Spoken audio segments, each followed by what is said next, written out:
अस्सलाम वालेकुम फ्रेंड्स। आज हम बात करने जा रहे हैं प्यूरिटनिज़्म के बारे में। तो प्यूरिटन्स कौन थे बेसिकली, तो हम शुरू से स्टार्ट करते हैं friends. Basically two major religions थे इंग्लैंड में, रोमन कैथोलिक्स और प्रोटेस्टेंट्स। रोमन कैथोलिक्स कौन थे? Roman Catholics believed in Catholic church. जो रोमन कैथोलिक्स थे वो कैथोलिक चर्च पे बिलीव करते थे।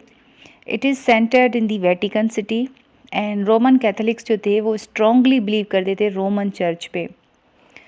और उसके अलावा प्रोटेस्टेंट्स कौन थे? Protestants are different kind of creed.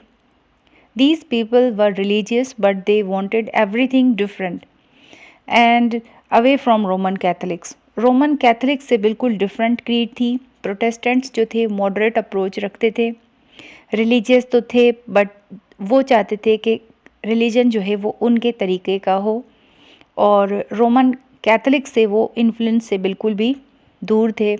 वो अपनी चर्च बनाना चाहते थे इंग्लैंड में। तो फ्रेंड्स, प्यूरिटन्स बेसिकली कहाँ से आए थे? Puritans basically arrows from Protestants. Protestants की ही एक क्रीड है, एक शाख है Puritans. They believed in church of England, और वो यकीन रखते थे कि इंग्लैंड का एक अपना चर्च होना चाहिए। Puritans believed in Bible.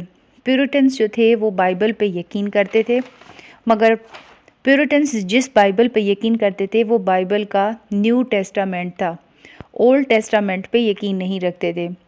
Now the Puritans wanted there own king. अब प्यूरिटन्स चाहते थे कि उनका एक अपना किंग हो।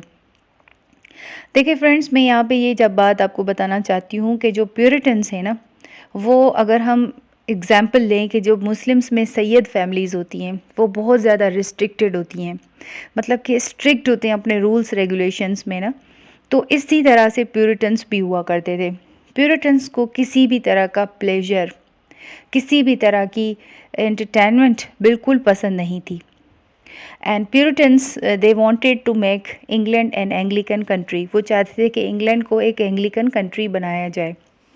Puritans were strongly against borrowing king from other country. They wanted to have their own king. तो बेसिकली फ्रेंड्स, ये मसला स्टार्ट हुआ था कि क्वीन एलिज़ाबेथ वन जो थी उसके फादर थे हेनरी एट्थ। हेनरी एट्थ का कोई मेल बेटा मतलब वारिस नहीं था, मेल हेयर नहीं था। और अब मसला ये था कि उन्होंने स्कॉटलैंड से एक बादशाह को बुलवाया था, जेम्स सिक्स को। तो इंग्लैंड में जो प्यूरिटन्स की सेक्ट था ये बिल्कुल नहीं चाहते थे ये लोग कि बाहर से बादशाह को बुलवाया जाए, इसलिए वो इस चीज़ की बहुत ज़्यादा मुखालफत करते थे। Queen Elizabeth died in 1603 and Henry VIII had no male heir, so to pass the throne further. 1603 में क्वीन एलिज़ाबेथ वन की डेथ हो गई थी। Now the people of England called king James six from Scotland. तो Scotland से king James six को बुलवाया गया, और उसी किंग को, किंग जेम्स सिक्स को कन्वर्ट करके उसका नाम सिर्फ चेंज करके किंग जेम्स वन रखा गया इंग्लैंड में बुलाने के बाद। तो अब जो फ्रेंड्स ये प्यूरिटन्स थे ना, ये बिल्कुल ख़िलाफ़ थे। ये नहीं चाहते थे कि इंग्लैंड में कोई बाहर से बादशाह आए और वो उनके ऊपर हुक्मरानी करे। तो प्यूरिटन्स ने क्या किया, सीक्रेटली एक कंस्पिरेसी बनाई, एक साजिश तैयार की। और वो साजिश क्या थी? वो एक प्लान था, जो प्लान इंग्लिश में द गन पाउडर प्लान के नाम से मशहूर है।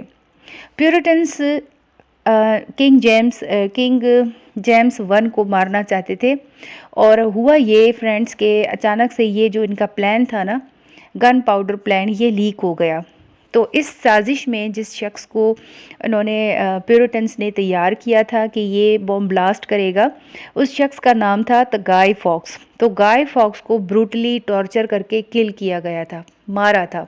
मतलब कि प्यूरिटन के एक साजिश को नाकाम बना दिया गया था। So it was the first major incident of conspiracy by the Puritans. तो ये प्यूरिटन्स की तरफ से पहली बड़ी कंस्पिरेसी थी जो कि नाकाम हो चुकी थी। नाउ क्वेश्चन अराइजेज हियर कि प्यूरिटन्स बेसिकली क्या हैं, कौन है, कहाँ से आए? तो फ्रेंड्स, ये जो वर्ड है ना प्यूरिटन, ये ड्राइव्ड हुआ है प्यूरिटस से, जिसका मकसद है, जिसका मतलब है प्योर, प्योर लोग, खालिस लोग, कट्टर लोग, सख्त किस्म के लोग होते हैं ना, जो किसी भी प्लेजर्स को, किसी भी एंटरटेनमेंट को फॉलो नहीं करते, मानते नहीं है। तो Puritans were the followers of John Calvin. Puritans जो थे वो जॉन कैल्विन के मानने वाले थे, उनके डिसेंडेंट थे। और जॉन कैल्विन कौन था? जॉन कैल्विन 15वीं सदी में फ्रेंच थियोलॉजियन था, एक फ्रेंच रिलीजियस पर्सन था जो कि क्रिश्चियनिटी का रिफॉर्मर था। तो उसको बहुत ज़्यादा ये लोग मानते थे, बस उसी के ही नक्शे कदम पर चलने वाले ये लोग थे Puritans. He was related with Protestant reformation. तो मैंने आपको जैसे पहले बताया कि प्रोटेस्टेंट्स और रोमन कैथोलिक्स ये क्रिश्चियनिटी के दो बड़े सेक्ट हैं, और प्रोटेस्टेंट से ही ये प्यूरिटन्स जो है वो ड्राइव हुए, ये निकले हैं। अब जो शख्स था ये John Calvin, he was a philosopher. वो बिलीव करता था कि कॉन्सेप्ट ऑफ बॉर्न सिनर पे। अब ये बॉर्न सिनर, ये क्या कॉन्सेप्ट है फ्रेंड्स? तो बेसिकली ये बॉर्न सिनर एक कॉन्सेप्ट है कि why we came to this earth, हम इस दुनिया में क्यों पैदा किए गए। Why Adam and Eve are sent to this earth. तो फ्रेंड्स इस पे ये बात है कि उनका मानना था कि एडम और ईव को दुनिया में बुलाया नहीं गया था, भेजा नहीं गया था, बल्कि सज़ा के तौर पे फेंका गया था अर्थ पे। तो उनका मानना ये है कि दे ह्यूमंस आर बॉर्न सिनर्स, क्योंकि हम फिर आगे उन्हीं की नस्ल से बड़े हैं, तो आगे इंक्रीज हुए हैं, तो we are also born sinners. सारे ह्यूमन बींग्स दुनिया में सज़ा के तौर पे आए हैं। Calvin talks about first father and first mother of this earth. Calvin believe करता है कि दुनिया के फर्स्ट मदर और फर्स्ट फादर ने जो सिन किया, जो क्राइम किया, उसकी सज़ा जो है वो सारे ह्यूमंस भुगत रहे हैं। They committed sin and they came to the earth in punishment. Now Puritans believed that since we are all the human sinners and Satan is trying to lure us, और सैटन जो है वो हम सबको attract करने की कोशिश कर रहा है, ल्योर करने की कोशिश कर रहा है, हमसे गुनाह करवाता है। We must form certain ways to restrict attempts of Satan to misguide us. हमें कुछ ऐसी स्ट्रेटजीज बनानी चाहिए, प्यूरिटन्स का बिलीव था, ताकि हम शैतान के अटैक से बच सकें, खुद को बचा सकें। The Puritans went to church every day. अब प्यूरिटन्स क्या करते थे फ्रेंड्स, ये हर रोज़ चर्च जाते थे, बाइबल इनके हाथ में होती थी। They believe that all the earthly pleasures are sin, और वो यकीन करते थे कि दुनियावी जितने भी के सिंस हैं ना, दुनियावी जितने भी प्लेजर्स हैं वो सारे गुनाह के ज़मरे में आते हैं। Puritans avoided going to parties. Puritans avoid करते थे, पार्टीज़ में जाने से अवॉइड करते थे, स्पाइसी फूड नहीं खाते थे, और किसी भी तरह की अट्रैक्शन को बर्दाश्त नहीं करते थे प्यूरिटन्स। अब फ्रेंड्स ये हुआ कि जॉन मिल्टन, जिसका नाम बिल्कुल बहुत मशहूर है, ये डोमिनेंट पोइट था प्यूरिटन एज का, जिसने एक मशहूर पोएम भी लिखी है, एपिक पोएम भी लिखी है, Paradise Lost and Paradise Regained. He was a strict Puritan. तो जॉन मिल्टन था, ये स्ट्रिक्ट एक प्यूरिटन था। His wife Mary Powell could not tolerate so many restrictions by John Milton. उसकी जो वाइफ थी वो उसकी इतनी रिस्ट्रिक्शंस को टॉलरेट नहीं कर सकती थी, that's why she ran away and broke the marriage. तो उसने तो बिल्कुल मतलब रिश्ता ख़त्म कर दिया। तो जॉन मिल्टन ने क्या किया, John Milton put this question before all the Puritan parliamentarians. Parliamentarians के सामने ये मसला मिल्टन ने रखा कि ये किसी भी प्यूरिटन दूसरी फीमेल के साथ भी ये मसला हो सकता है कि शी में run away from the home. तो वो तो उसके लिए कोई स्ट्रेटजी बनाना चाहता था पार्लियामेंटेरियंस के साथ मिलके। Because his wife ran away, other Puritan women can also do so. Now one thing we must remember here, according to Puritans people should get marriage for the salvation of women. अब friends ये एक थोड़ी समझने वाली बात है कि salvation of women किस तरह से आ गई और ये क्या चीज़ है। देखें, अब जो सेल्वेशन ऑफ वुमेन से मुराद है कि प्यूरिटन्स का बिलीव था कि जब शादी की जाती है प्यूरिटन्स के अकॉर्डिंगली, तो वुमेन की सेल्वेशन के लिए वो शादी करते हैं, इसलिए वो 2-3 बार शादियां करते हैं। जैसे एग्जांपल है जॉन मिल्टन की, तो जॉन मिल्टन ने भी 3 बार शादियां की थी। नाउ अब ये हुआ था, पॉलिटिकल सिनेरियो ये था इंग्लैंड का कि जो जेम्स वन किंग था, ही डाइड ऑन 27 मार्च 1625।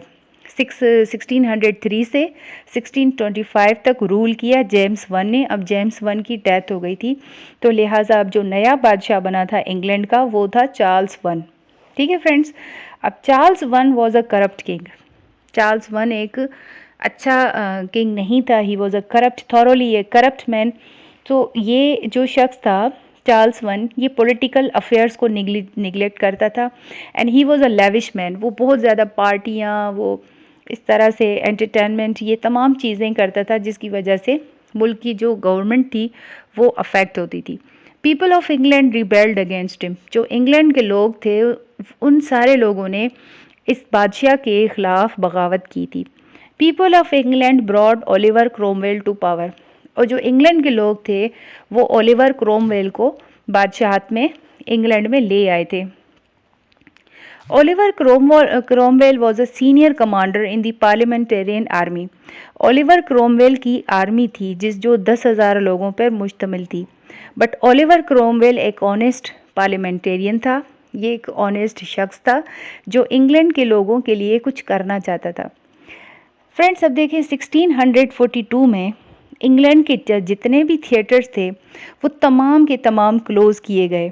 सारे थिएटर्स बंद किए गए क्योंकि इतनी एंटरटेनमेंट और इतनी नेग्लिजेंट, मतलब उनकी जो परफॉर्मेंस होती थी थिएटर्स में वो इतनी करप्शन की हद तक आ गई थी कि सेंसर आने लगा था। अब थिएटर्स में अच्छी चीज़ें नहीं दिखाई जा रही थी।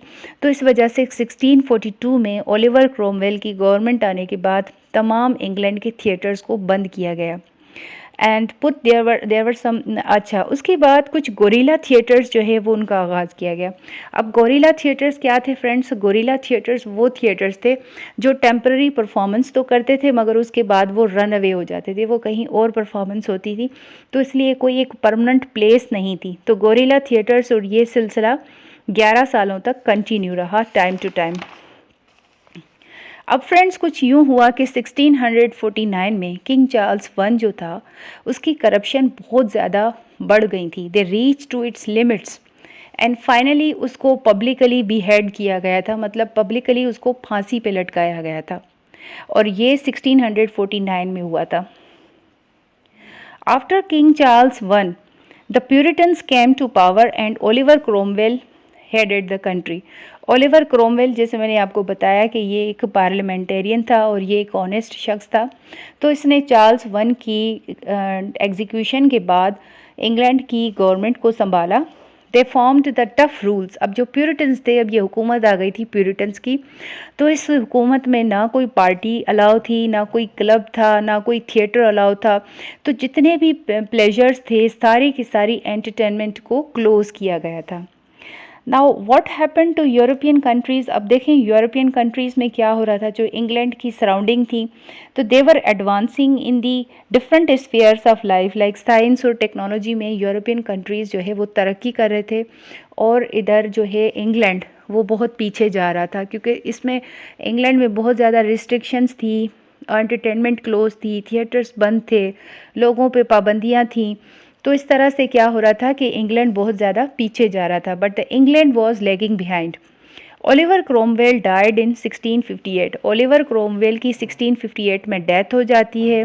The people of England requested Charles the second to become the king of England. तो उम्मीद करती हूँ फ्रेंड्स आपको मेरा लेक्चर समझ में आया होगा। पसंद आया अगर तो मेरे चैनल को लाइक करें, सब्सक्राइब करें ताकि हर आने वाली न्यू वीडियो आप तक सबसे पहले पहुँच सके। Thank you so much friends.